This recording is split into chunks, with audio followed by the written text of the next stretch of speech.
Morning, everybody. It is 7 o'clock here in the UK. Welcome wherever you're watching us around the world this morning. Royal rifts and a Russian rumble over a warship. Plenty of stories to ask the Environment Secretary George Eustice about in just a few moments' time. Plus, will any holiday islands be flying onto the green list later on today? The Shadow Business Secretary Ed Miliband is also on the programme, and we're joined by the US blogger Perez Hilton to talk about Britney Spears' attempt to take back control of her life. Also this morning for you, a standoff at sea. We'll talk through the clash between Russian and British naval forces with the former Chief of the General Staff, Lord Richard Dannett. That is at 8:30 this morning. Plus, the chipped nails you would love to have or not, perhaps. We'll talk to the beautician who's come up with a novel way of storing your personal data. It's Thursday, the 24th of June. Revealed the royal accounts that show Prince Charles gave the Duke and Duchess of Sussex a substantial sum of money, despite a claim from Harry to the contrary. Hey, hey, ho, ho, the conservatorship has got to go, hey, hey. I want my life back. Britney Spears tells the court she was forced to use birth control against her will as she tries to end her father's control of her life. Are the traffic lights about to change? Government sources suggest some Spanish holiday islands could make it onto the green list as the government prepares to update us. Counting the cost of climate change, we investigate how much it might cost you to get your house in order. And 25 years after the 1996 heartbreak, England will play the old enemy in Euro 2020 at Wembley. Eastern Europe and Russia seeing record-breaking temperatures at the moment. Not quite so warm here. And indeed, over the weekend, it's likely to be northern parts of the country that see the better weather. All the weather details coming up with me very shortly.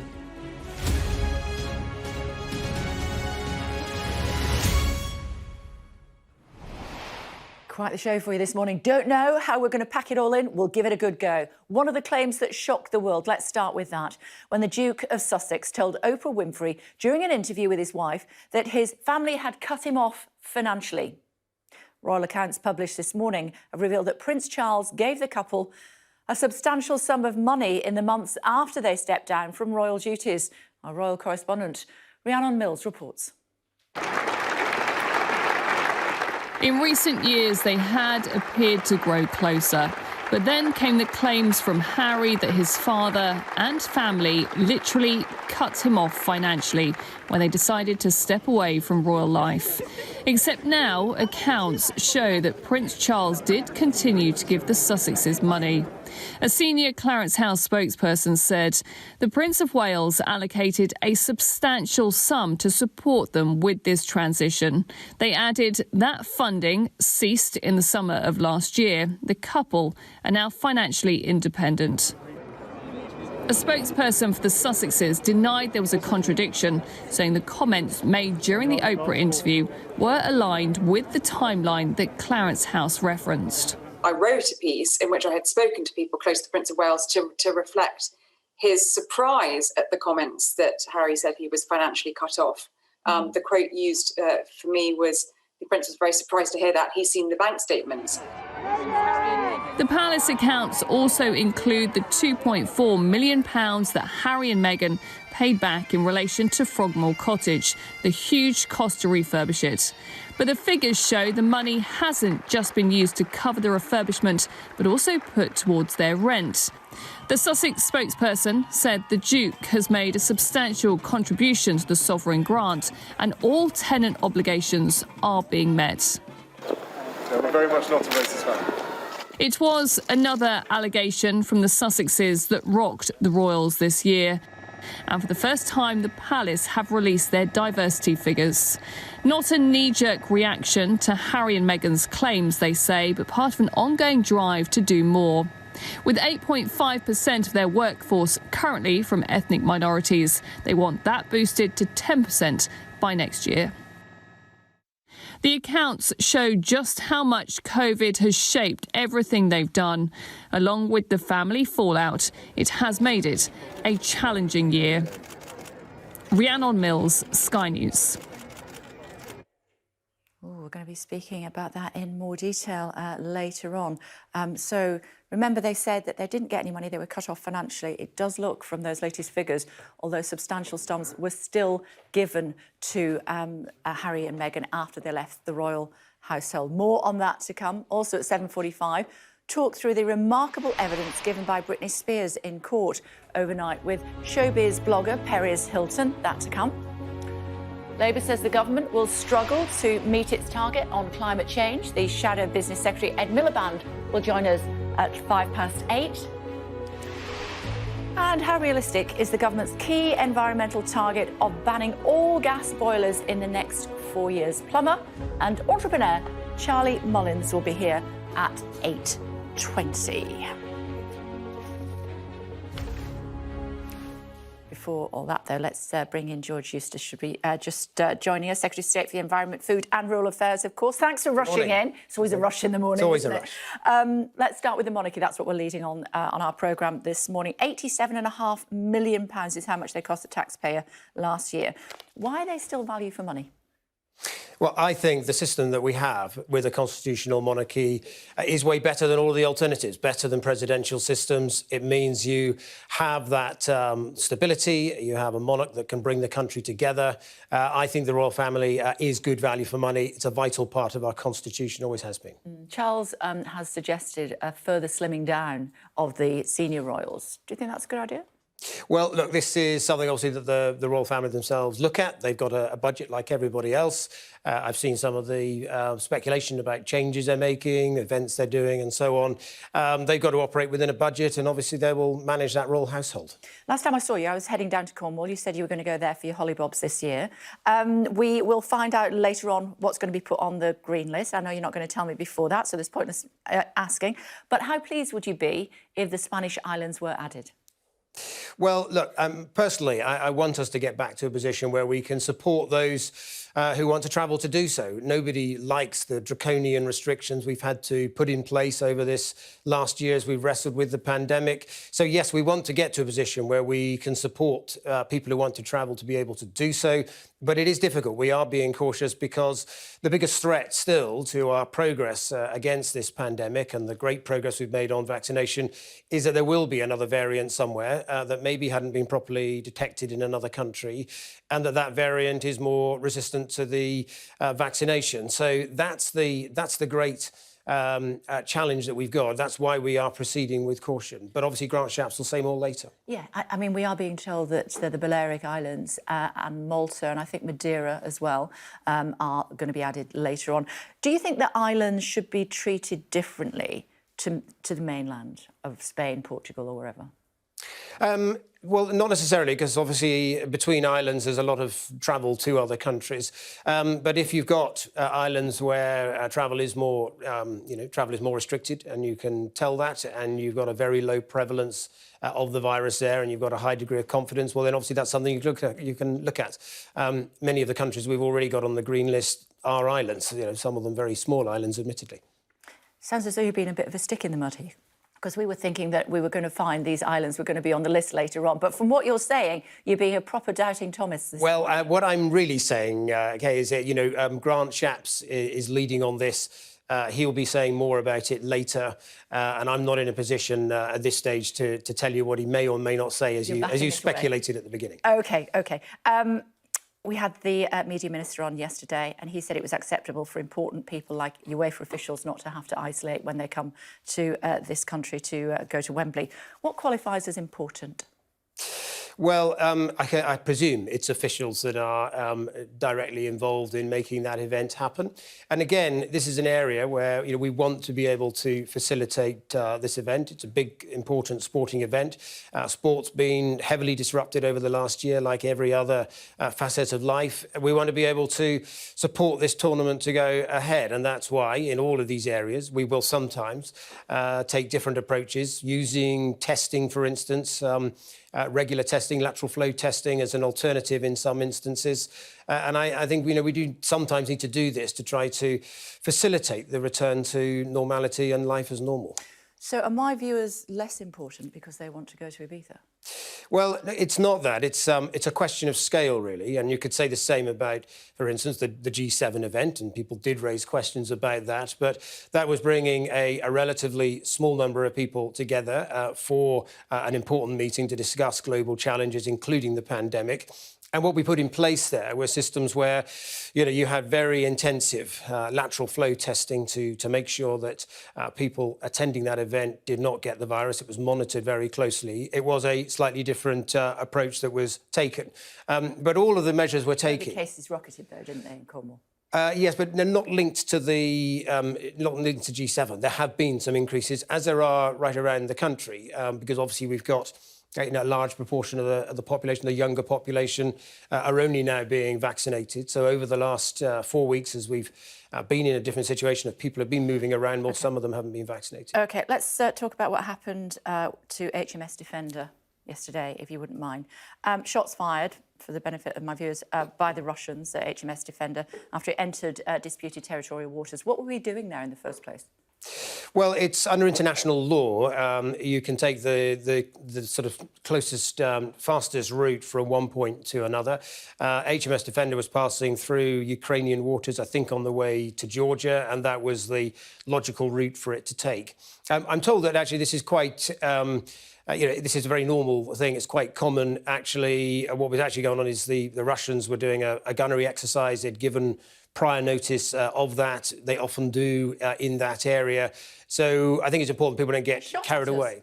Well, apparently, no, there weren't warning shots. Apparently, this was something quite different, which was there's a gunnery exercise that was going on. Prior warning Bombs was dropped given. in front of the boat. No, that didn't happen. Well, I wasn't there, but I'm told there were that lots that of is. journalists on the boat, and they said that's what happened. Yes, well, I'm told that's not what happened. So, I've spoken to BBC and Daily Mail reporters both said that that's what happened. Well, are you disputing their claims? I'm saying that these were, insofar as I don't think they were warning shots. There was a gunnery exercise that was taking place, and it's not uncommon for the Russians to do this in this area, and therefore the incident's not particularly abnormal in that sense. OK. It is disputed territory, nonetheless, disputed waters. What is the benefit in us poking the Russian bear at the moment? Well, there's a convention in international law that a vessel can take the most direct route from one point to another. And we were passing through Ukrainian territorial waters. Would we do it again? Of course, yes. Even though we saw what happened when HMS Defender took that route? Yes, because we don't accept, that the annexation. It's a standoff, really, isn't it? Well, no, we don't accept. We never accepted the annexation of Crimea. These were Ukrainian territorial waters. OK, and if they did attempt to stop us doing that again, in whatever fashion, depending on which account you accept, what should we do to retaliate? Well, look, I'm not going to get into that. All I would say, well, because that's a hypothetical question, and the point really, because we saw what happened yesterday. Well, what I'm told happened yesterday is that Russia gave prior notice that they were running a gunnery exercise in that area. Everybody understood that; they knew that was happening, and that what actually was happening is HMS Defender was making a passage through Ukrainian territorial waters. And the crew prepared for a possible hostile confrontation. They had to put on their suits that are designed for if there's a fire on board or whatever. The journalist also describing hostile warnings over the radio. Well, look, you get these sorts of incidents around that area. I'm told that it's quite common for Russia to run exercises of that sort. Obviously, there's been tensions between the UK and other allies and Russia for some time over issues like Crimea. But I don't think there's anything in this particular event that people should get too carried away by. This was simply the case that HMS Defender was passing through Ukrainian territorial waters. The Russians have given us prior notice that they were doing this gunnery exercise. And don't threaten us. We'll do it again if we want to, and just back off. Well, I think Russia understands international law on this, which is our vessels are, permitted to take that shortest possible route on what's called innocent passage through waters. That's a yes, isn't it? Well, it's a statement of what international law is, that you can travel on the shortest route for innocent passage, and that's understood in international marine law. OK. Let me ask you about Terminus Day, if I may. We had Dr. David Nabarro from the World Health Organization on yesterday. He says even after the 19th of July, we still need to socially distance and we need to wear our masks even inside. What do you think? Well, look, what we want to do on the 19th of July, and the Prime Minister said that the data looks good to be able to have that end, is to remove all of the legal restrictions. That's all of the legal requirements to do things to be taken away completely. Now, whether there will still be some people who might choose to wear masks or whether it may be advisory in some settings, that's a separate matter. But the objective of that final stage is to remove the legal requirement to do these things. OK, so from the 19th of July, we won't have to wear our masks inside, as far as the government's concerned? Well, as far as we're concerned, there won't be a legal compulsion for you to. Would you? I wouldn't, no. I have to be honest. Once I'm told that it's safe not to, I want to get back to normal. I think a lot of people will want to shed those masks. But while it's contributing to controlling the pandemic, yes, I will wear my mask like everybody else and obviously do my bit. Talk to us about areas of outstanding natural beauty. That's what you want to chat to about today, isn't it? Where will they be? Well, we have 4 areas that we're looking at. An extension of one in Surrey and in the Cotswolds, and then 2, one in Yorkshire Wolds and one in Cheshire, that will be new designations. We've got a commitment to protect 30% of our terrestrial land by 2030, and so having these additional areas of outstanding natural beauty will contribute to that. And we're also today responding to a review that was done by Julian Glover into our national parks and protected landscapes, where there was a recommendation that we should do more for nature in those areas, and so we'll be seeking to do more of that through our future agriculture policy, more to encourage public access, and we've announced a fund today to support that, and also to sort of close the gap, if you like, between areas of outstanding natural beauty and national parks in terms of the attention they get and the awareness about them. Now, we know that you appreciate our investigative journalism here at Sky, and we've got a report running this morning about tar lagoons, 34 of them in the UK, damaging wildlife and detrimental to the environment. Apparently, it's very easy to fix. We need to plant willows and the like. This is some of the images that we've got from Inzi Rashid's piece. Will you consider looking at the options to clean up the countryside in areas like this? Yes. I mean, our whole change to policy is about, on agriculture in particular, is about moving to a more regenerative system where we can use natural capital, natural assets, things like trees, to help tackle some of the environmental challenges, whether that's climate change, whether that's biodiversity. And it's absolutely the case that sometimes natural systems, including simple things like tree planting, can deal with some of these other issues that we've got, other issues of pollution. So, absolutely, I'm happy to take that particular challenge away and look at it, because it's absolutely the central piece, if you like, of government policy on the environment. We would very much appreciate that. It's always a pleasure. Thank you for joining us this morning. Thank you. Still to come on the programme for you this morning. As we were saying, government sources have suggested to us that the Balearics and Malta may be added to the travel green list today. Becky Cottrell standing by for us at Heathrow. Hello to you, Becky. Tell us more. Well, we understand from government sources that Malta and the Balearic Islands will be added to the green list when it is updated today. You were just trying to push the minister on that, but he was being rather coy, but we understand that will be the case. These are popular tourist destinations. In normal times, more than 5 million Brits would travel to Ibiza, Mallorca and Menorca. So if you do want to go and they are added to the list, you would still have to do a test before you leave and before you arrive back, but you would be able to avoid that quarantine. European countries are concerned about rising cases of the Delta variant in the UK. German Chancellor Angela Merkel saying she would like British travellers arriving anywhere in Europe to have to quarantine when they land, like they currently do in Germany. One of the things we're also looking out for an announcement on, potentially today, potentially not, is this hint from the Health Secretary that people who are fully vaccinated will be able to avoid quarantine, potentially by doing daily coronavirus tests. We've heard it might be from August. So that is something to look out for today, something that ministers will probably be discussing, but it's not clear whether that will be confirmed or not. OK, for now, thank you. Thanks a lot. Of course, we will. As soon as we hear from the government on that, whether or not you can book your holidays this year, it will be here on Sky News first. Now, forced to take birth control, treated like a slave and bullied. These are the claims made by Britney Spears in a dramatic court hearing last night as she appealed against an order which gives her father control over many aspects of her life. She said she wants her life back. Her father, Greg Milam, actually was in court. She had not appeared in court. Greg Milam was there and sent this report, which contains flash photography.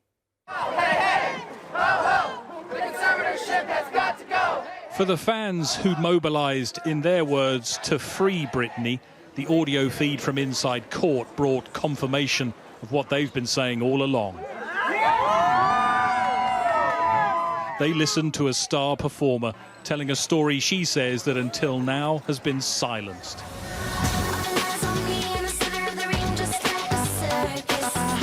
For 13 years, she's been the subject to a conservatorship, handing control of her life to her family and the lawyers. In the space of 20 minutes in court, she savaged them all. I truly believe this conservatorship is abusive, she said. I'm not here to be anyone's slave. I'm traumatised. The conservators had prevented her from getting married or having more children, she said, adding, I feel ganged up on, and I feel bullied, and I feel left out and alone, and I'm tired of feeling alone. I deserve to have the same rights, having a child or any of those things. She compared her treatment to being sex trafficked and said she was depressed and cried every day. She alleged her medication had been changed without her knowledge after she disagreed with a dance move. And on the conservatorship, she said, it's my wish and dream for all this to end. She added, I want my life back.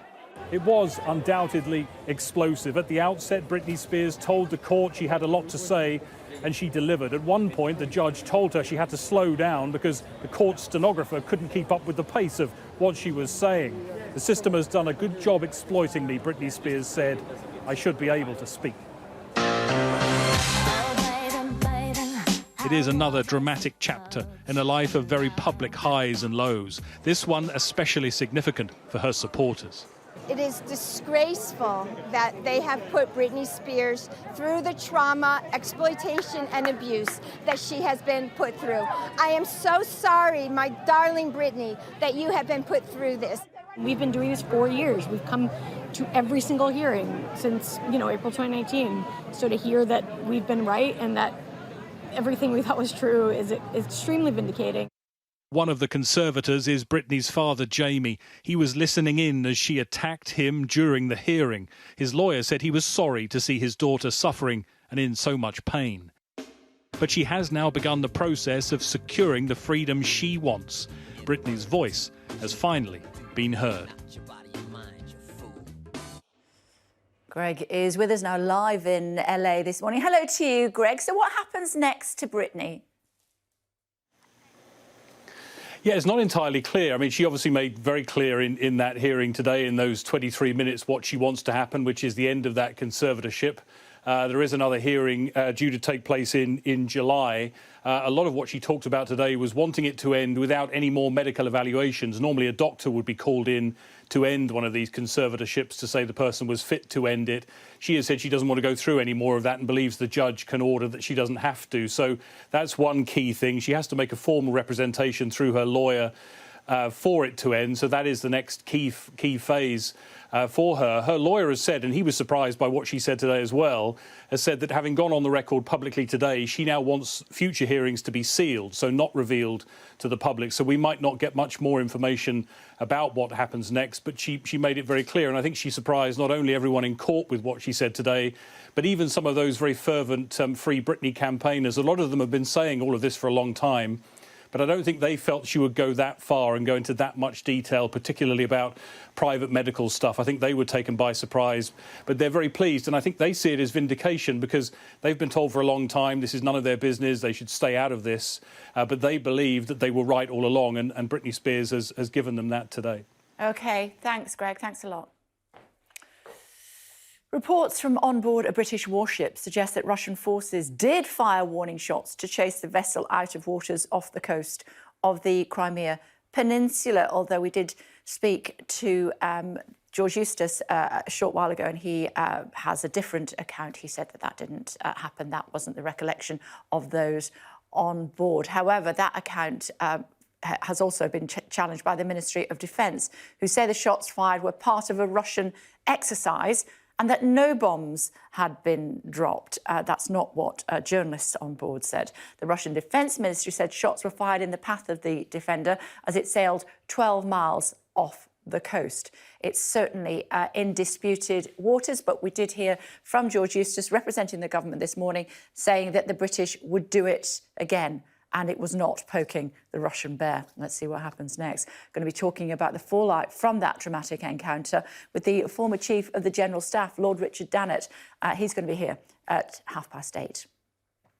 Also making news for you this morning, and a government study into long COVID says more than 2 million people in England have suffered from the condition. The most common symptoms were tiredness, shortness of breath and chest pain. For people who have reported having symptoms of COVID at all, about 38% of them go on to have some persisting symptoms. And that's more common in women than men, about 50% more likely in women. It increases with age. So for every 10 years older you get, it's about 3.5% more people will get long symptoms. And it's also more common in people who live in deprived areas and who have low incomes. The latest figures show a rise in coronavirus cases, with 16,135 new infections, the highest number since February. 19 more deaths have been reported. That means the total number of people who've died within 28 days of a positive test now stands at 128,027. Vaccinations for you. Almost 300,000 people have received their 300,000 first vaccines, and 250,875 people have received their second. Total number of those double vaccinated has passed 60% of adults, 31 million. We might all want to make our homes a bit greener to help fight climate change, but how much would that actually cost? Thousands? That's how much to pay for things such as replacing old boilers with heat pumps. Our science correspondent Thomas Moore reports.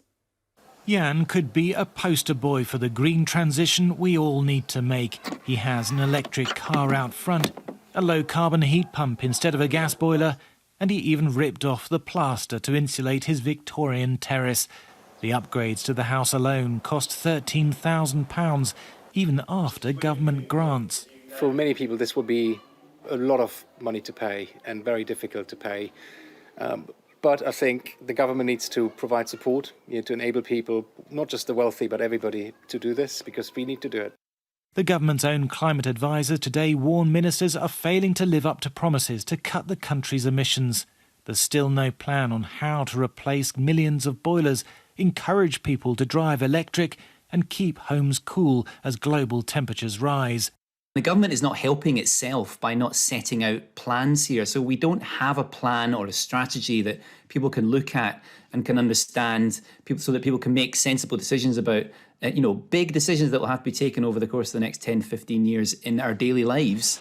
Wind and solar have significantly cut UK carbon emissions, but the economy is still largely dependent on fossil fuels. The pandemic shut town centres, kept cars off the roads and grounded aircraft. But despite all that, the UK's carbon emissions in 2020 only fell by 13%. We still spewed out more than 400 million tonnes. It shows just how much work will be needed to get emissions down to net zero. Campaigners say the world's eyes will be on the UK ahead of the Glasgow Climate Summit in November, and the talks could fail without a clear plan. People will be looking to the UK to have bold actions in place at COP26. And really, to be a leader, we need to start seeing that. We risk falling behind and missing out on green jobs. The government denied that it has been slow to deliver on climate action. Strategies on how to green the economy and our lifestyles will be published later this year. Thomas Moore, Sky News. And for more stories on the environment and climate change, watch the Daily Climate Show every evening, 6:30 and 9:30. And you can download and listen to the latest edition of our weekly Climate Cast podcast, available now wherever you get your podcasts from. It's 1996, all over again. England will play Germany at Wembley in the last 16 of Euro 2020. Germany finished second in Group F after a late equaliser saw them come from behind to draw 2-2 with Hungary. 26 years after Gareth Southgate missed the penalty, which put Germany into the finals. The two sides will meet next Wednesday at Wembley. Please, please, please, please, please don't let it go to penalties. It was a lovely day yesterday, actually, wasn't it? What's it going to do today? Let's find out. Here's Joe. Good morning, Joe. Not quite so good today, I'm afraid. And indeed, over the next few days, it's going to be southern parts of the country that actually sees the worst of the weather. Northern parts should see some sunshine. Let's take a look at the pictures then.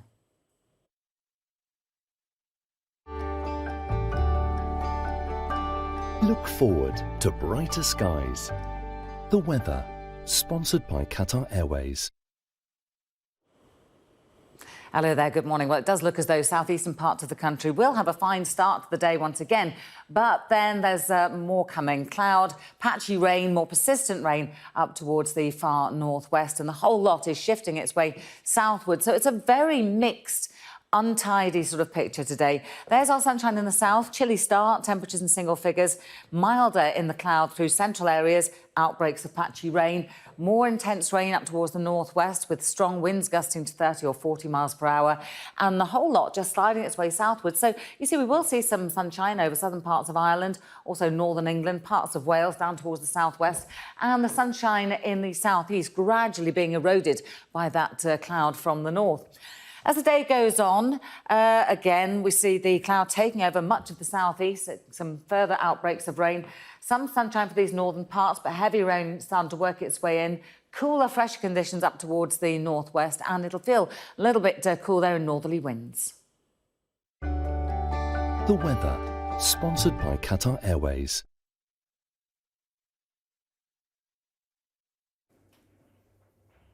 Now, Russia is having a record-breaking summer.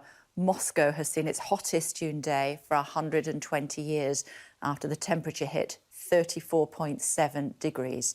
Russia's weather service is apparently forecasting even hotter weather in the coming days.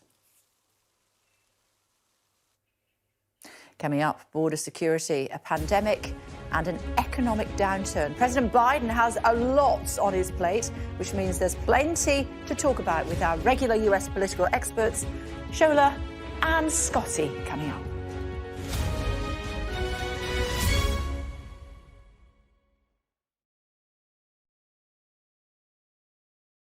I think if you look carefully at it, what the Bank of England are trying to say by putting him on the £50 note is that he was about a bit more than code breaking, and there's a lot of imagery there to do with the foundation of computer science.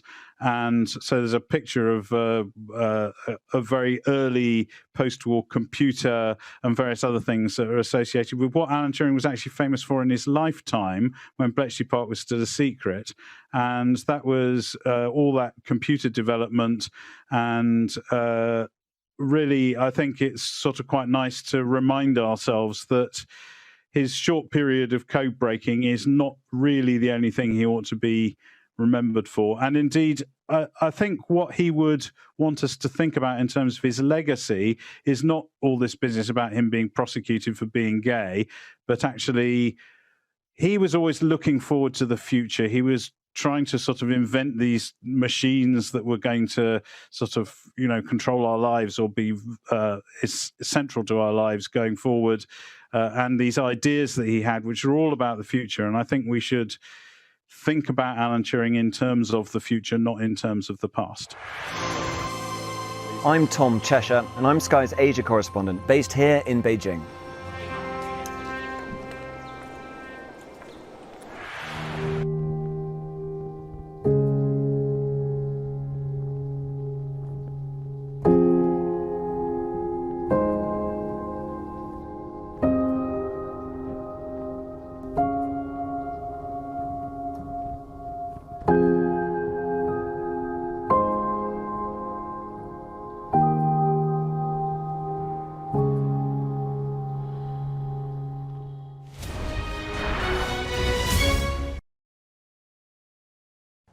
my name is Nadia Frontier.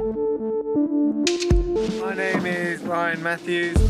I'm the Marine Assistant at Rotherham Research Station, which is to the west of the West Antarctic Peninsula.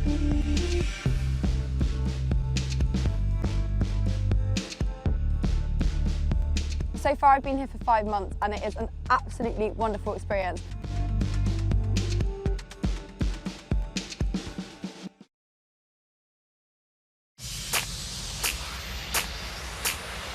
My name is Fatma Zilzila, the founder of EcoStaff from Kuwait, where we face many environmental problems related to waste pollution, deforestation, and lack of information. We are collecting recyclables from houses, schools, and businesses in order to recycle them. In exchange of your recyclables, you get a tree.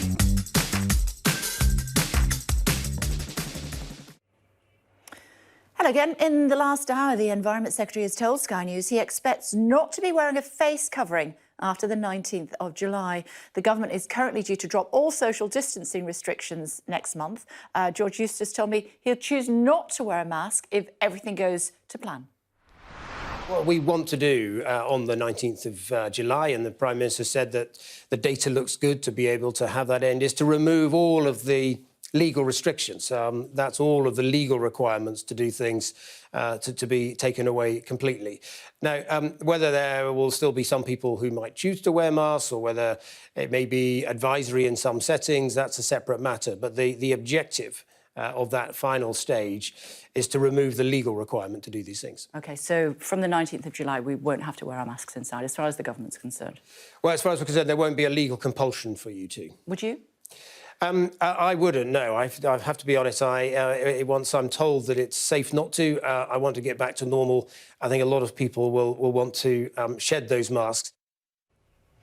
Rob Powell-Withers, that despite the World Health Organization telling us on Sky News yesterday that we really should still wear our masks inside. Yeah, I think what the government is trying to do more broadly is shift away from this putting it in law, getting people to do it and fining them if they don't, and moving to this sense of personal responsibility. I think that might rub up against, though, organisations like the WHO that want to see a more muscular approach. But I think what George Eustice was saying will reassure a lot of backbench Conservative MPs that were worried that some of these elements of restrictions, like wearing masks, might linger around on the statute book a little longer than July the 19th. George Eustice confirming that when those legal restrictions goes, that means that the law saying you have to wear a mask goes as well. And just a quick thought on what happened yesterday as far as the British ship, I'm not sure if it's a warship or not, Defender, and being fired on by the Russians or not? Yeah, George Eustice being pretty punchy, I thought. You asked him if it would travel that route again. He said yes. This all comes down to essentially the UK not recognising the waters it was sailing through as Russian territory, as Russia claims. It says it is Ukrainian territory because it doesn't recognise the annexation of Crimea. So I think there was a degree of chest beating going on from both sides. Just happens that there was 2 journalists on HMS Defender as well, and you can probably read into that about the reasons why this ship took the route it did. But George Eustice saying, look, it was legal and we would do it again. OK. Lovely. Finai, I know you're with us all morning. Finai, thanks so much, Rob. Thanks a lot. Been a challenging first 7 months for the new US president, hasn't it? As well as COVID, the vaccination programme and the huge economic downturn, he's managed to roll out a huge financial support package as well. How has it gone down? That and other questions with lawyer and political and women's rights activist Dr. Shola, and also joining us is the author of, oh no, I think that you wrote This Is Why I Resisted It, because it's behind you, so obviously you wrote it. However, we can also bring in the United States, standing by US political commentator and journalist Scotty Nell Hughes. Ladies, it's lovely to have the band back together. Thanks for joining us this morning. Shola, to you first of all, how do you feel that President Biden has got on in his first few months, including his trip to G7? I think Joe Biden has definitely demonstrated that America is back. He has been a breath of fresh air, not just to America, but to the entire world in terms of, the language he's using, the fact that he's getting back on board and building relationships with allies, the work he has done since the start of his presidency with driving the COVID vaccination has been very impressive. It is clear that his administration is not just listening to the scientists, listening to those who are invested in this, but they're working closely with them. His message to Americans when it comes to the vaccination, again, has been one of inclusiveness, the importance of being transparent, and why this is important in addressing the issue of COVID. And in terms of the international perspective, I think we can all see from his recent trip that it was pretty much welcomed by all global leaders. Nobody needed to be walking on eggshells around fragile man, baby Trump. People were having adult conversations with an adult. Clearly, Joe Biden is also respected because of his, well-established experience in the foreign, in the foreign world in terms of foreign relations. And I think this is really, really good. OK, I've forgotten how much you could talk, Charlotte, to be honest. Scotty's also with us. Scotty, your thoughts? I have not. I can honestly say I have not forgotten. And that was exactly what I would expect Shola to say. It's a lot easier, from my perspective, to be on offense, considering she has to defend what an absolutely horrible 7 months it's been here in the United States. I'm so glad that we've got a great PR machine that's making it look good to the rest of the world. But what we're actually dealing with here in the United States is we have record unemployment of people that do not want to go back to work because the government has continued to incentivize them to stay home because they'll get paid more by the government than actually going back to work. So restaurants, small businesses are suffering, saying that they're going to have to close. Our gas prices have almost doubled since the day Joe Biden has taken to office. And that's a lot, because here in America, we drive a lot of gas-guzzling vehicles, and it takes a lot more. Our budgets are actually being stretched with that. You can't buy a house. Lumber's too expensive. And when you come in regards to healthcare and the COVID vaccine, our numbers are so skewed right now with the reporting of actual people who have COVID not even being counted by the CDC anymore. It is such a mess in America today that I think a lot of Americans this morning, when they wake up, would prefer a lot of mean tweets if it means they were spending less at the gas pump and could actually get what they want and what they were used to having over the last 4 years with President Trump. Oh, Scotty. Oh, my goodness. Well, Scotty, I have not missed your... I'm sorry. Listen, Scotty, I've not missed your your exaggeration of the facts. You're definitely missing out on the point that the government still needs to achieve a balance before everything can go back into full swing, whether it's businesses, schools. And that's what they've been trying to do in this past 7 months.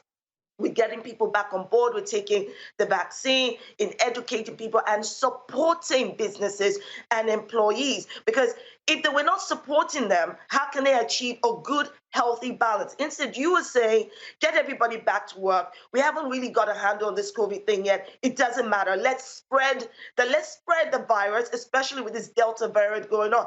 A balance has to be achieved. And can I just say, before you start throwing unemployment and everything out there, like, the figures are showing that it's much better than it was last year.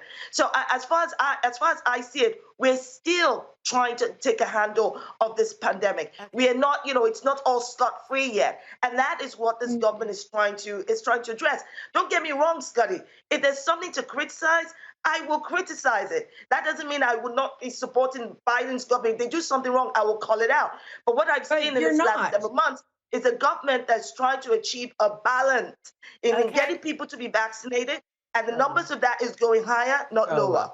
Scotty. Shola, but that's the thing. I agree. Maybe things are a little different over in the UK, but here in the USA, we're pretty much back open. In fact, the Biden administration and even some of the most leftist progressive mayors in America have done everything they can. We're open. People just don't want to go back to work because the government checks are rolling in. And it is not a good time here. And if you're talking about balance, does that mean going completely from things being stability to being high cost, high prices, and things that you can't live? Is that the balance you're looking for? Yeah, you're right. Things are back to leading from behind, which was exactly the policies that we felt, and exactly why on the international scale there is so much disrespect right now for this country on the foreign scale. Oh, I mean, come on, the G7 was a complete waste. Hold on, let's talk about it. Because right now you already have all those countries in the G7. Yesterday it was announced Germany, the EU, even the UK are going to sit down with Russia and talk about the Nord Stream. That's exactly not what Biden had said that he wanted to do. He wanted to put the pressure on Putin and Russia, and yet now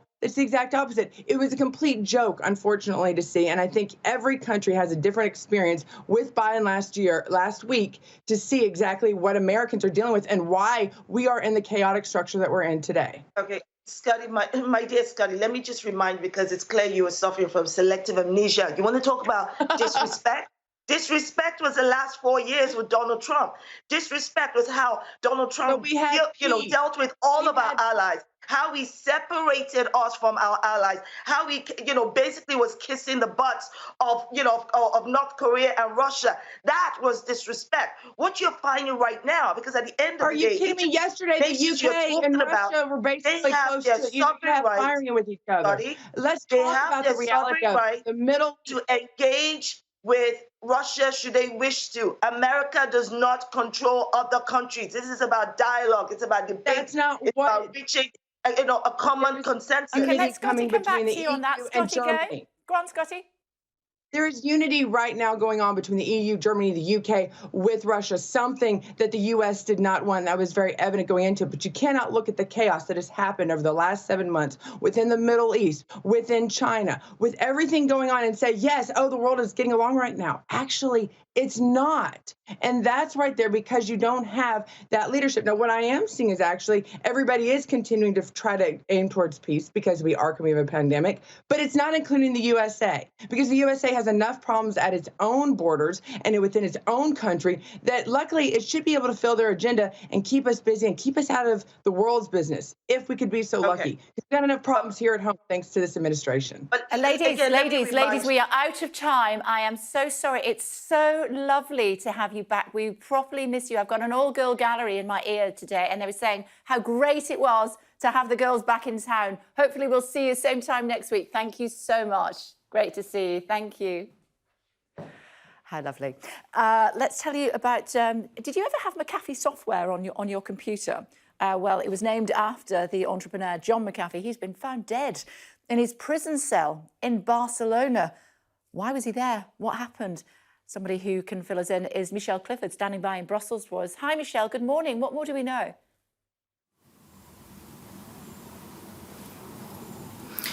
Well, he was in jail in Spain because he was wanted on tax evasion charges by the US Justice Department. The US had been seeking his extradition. Yesterday, the Spanish authorities granted that extradition. Hours later, he was found dead in a prison cell in Barcelona. Now, the authorities say prison officers tried to revive him.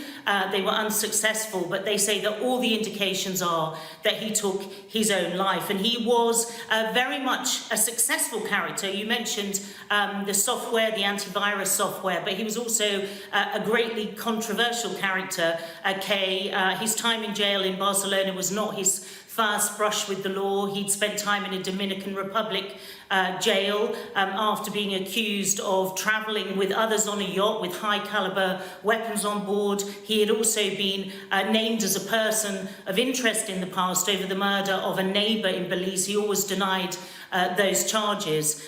He had said in recent years that there was a plot to get him. He'd also alleged in the past that his enemies had tried to kill him. A controversial character, but a man who will be remembered for his success in the technology industry. Okay, Michelle, thanks so much indeed. Thanks a lot. One of the main stories we're covering this morning is what's happened to Britney Spears. She was in court yesterday. She's asked for a conservatorship order to be overturned. Why? What is it? What does it mean? What happens next? Hopefully we can answer some of those questions with Perez Hilton, American blogger, joining us now. Hello to you. Good morning. Thanks for joining us. Talk to us about this court appearance. How has it come to this and what happens next? It's come to this because the court has not listened to Britney Spears and what she's shared with them. We heard today, in her own words, at her request, that this was made public, because actually at the beginning of today's hearing, there was a motion made to keep everything closed. But Britney herself said no, she wanted the public to hear what she had to say. In 2019, she went before this judge in a closed hearing and told this judge that she did not want to be in the conservatorship anymore. And she's had to endure another 2 years of this. She's called this traumatic. She says that she cries every day and that has been forced to do things against her will, like performing while sick, not being granted a break. being forced to go from one Vegas residency to another, and just sounding just completely like a broken woman, but defiant at the same time. You've not always been complimentary about her, have you, Perez? I mean, we have to put that out there. Looking back, how do you feel about some of the things you said about her and whether or not it contributed potentially to her mental health challenges? Yeah, I take full accountability for how I behaved in the past. I can't say, oh, I was just young and dumb. I think we know a lot more. And initially, many folks, myself included, were shocked and alarmed and especially concerned for her young children. And I know that I did not express myself as well as I could have. I didn't lead with empathy and compassion, which thankfully it seems like most people now are understanding the severity of Britney's situation. But I absolutely apologize and carry just deep shame and regret. How do you feel towards her father?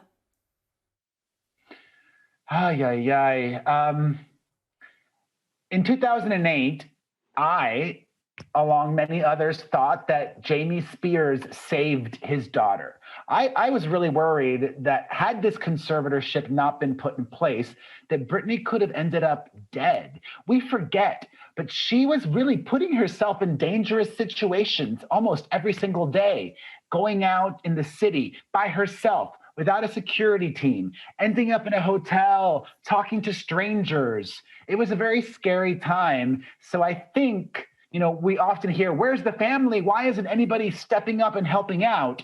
Well, her dad did. And as Britney herself said in court on Wednesday, that old expression, money is the root of all evil. For 13 years now, she says her entire family has been living off of her in this conservatorship. And what may have started off with good intentions has become corrupt over the years. So do you think that it was the right thing to do back in 2008, but it's just gone on for too long? Is that what you're saying? Well, I used to think it was the right thing to do because that's what we were told. We were told that Britney was in such poor shape. But recently, the New York Times, the paper of record, shared with the world that when Britney's father filed the paperwork to put her under a conservatorship, that he checked off dementia. After hearing her speak today, clearly I'm not a doctor or a medical expert. It's dubious that she has dementia. So I had to now question everything over the last 13 years. Britney also said that, she didn't know that she could end the conservatorship by just putting in a request. So hopefully, there's another hearing scheduled for next month. Hopefully it's a positive hearing with a positive update that, Britney can finally be free like she wants. And then what? And then what for her, do you think? Well, Britney said that she wants to get married and wants to have another child, but she does not have say over her own body. The conservatorship doesn't just control her finances, it controls her medication and clearly forcing her to have contraception. Hopefully nothing bad happens after whenever, if she hopefully is no longer in the conservatorship. But the overwhelming majority of people who suffer from severe mental health issues are not in conservatorships. So why should Britney Spears be in one? Is it just because of money? And then I think of the question of free will. If Britney wants to spend all of her money, gamble it, do whatever she wants with it, shouldn't she be able to? She also brought up the question or the subject of money many times during her court appearance on Wednesday. I just want to ask you before I let you go, you've fulsome apology for things that you've said about her in the past. If you could sit down and chat to her now over tea or whatever, what would you say? I emailed Britney a letter last year, and I apologized privately as well as publicly, but I would just want to hug her I just want to hug her. I'm vaccinated, and I think she is too. From what I've seen on social media, she shared that she got at least 1 dose. I think she just needs love, because I cannot imagine the betrayal and the sadness and the emptiness that she must feel, believing and knowing and experiencing this total lack of just not support and not being there for her from her entire family, her mother, her father, her brother, her sister. It's soul crushing. Thanks for staying up late to talk to us here in the UK. Sleep well. Thanks for taking the time. Thank you. Paris Hilton speaking to us about his regrets over what he said about Britney in the past and how he has apologised privately and publicly to her. What will happen to Britney next? She was in court, of course, yesterday to try to break free from her father. More on that in the next hour. And also, will you wear a mask after the 19th of July? It won't be compulsory anymore. Government minister says he won't. What will you do? More on that in just a moment. Stay tuned.